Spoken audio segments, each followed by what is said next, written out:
युद्ध में वीर अभिमन्यु का योगदान ऐसा है जिसे कभी भुलाया नहीं जा सकता। वह सुभद्रा और अर्जुन के पुत्र थे और उनके गुरु स्वयं भगवान श्री कृष्ण थे। महाभारत का यह महान योद्धा युद्ध में अपने अद्वितीय पराक्रम और वीरता के लिए प्रसिद्ध है। अभिमन्यु ने युद्ध के मैदान में जो कारनामे किए वे आज भी सभी के लिए प्रेरणा का स्रोत हैं। महाभारत युद्ध के दौरान भीष्म, द्रोण और अन्य प्रमुख व्यक्तियों द्वारा कुछ नियम बनाए गए थे जिन्हें युद्ध के समय सख्ती से पालन किया जाना था। ये नियम इस प्रकार थे। पहला, सूर्यास्त के बाद युद्ध नहीं होगा। दूसरा, एक योद्धा पर कई योद्धा एक साथ हमला नहीं करेंगे। तीसरा, महिलाएं युद्ध में भाग नहीं लेंगी। चौथा, द्वंद्व युद्ध में कोई दखल नहीं देगा। पांचवा, हथियार डालने वालों को नहीं मारा जाएगा। छठा, अगर कोई धनुर्धर अपना धनुष नीचे कर दे तो उस पर बाण नहीं चलाया जाएगा। सातवां, कमर के नीचे वार नहीं किया जाएगा। आठवां, सोते हुए व्यक्ति पर आक्रमण नहीं किया जाएगा। नवां, पशुओं की हत्या नहीं की जाएगी। 10वां, गलत सूचनाएं एवं अफवाहें नहीं फैलाई जाएंगी।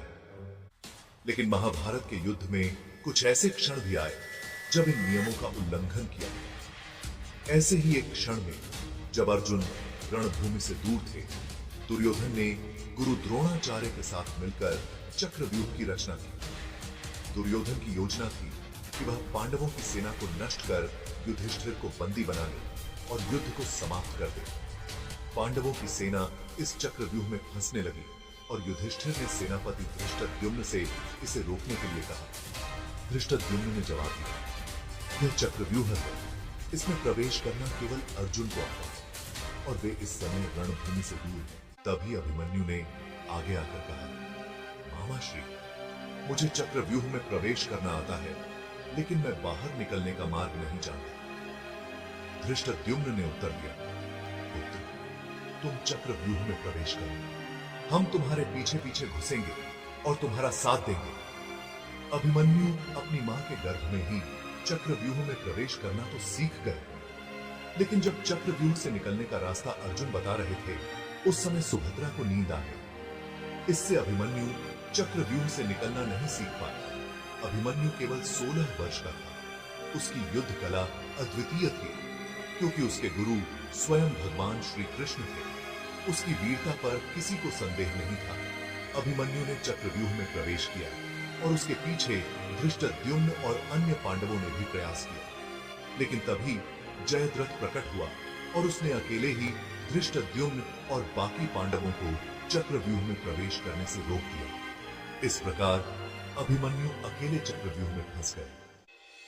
अभिमन्यु जानते थे कि वह चक्रव्यूह में प्रवेश कर सकते हैं, लेकिन बाहर निकलने का मार्ग उन्हें ज्ञात नहीं था। फिर भी उन्होंने हार नहीं मानी और अद्भुत पराक्रम दिखाते हुए उन 7 महारथियों से बारी बारी से युद्ध किया।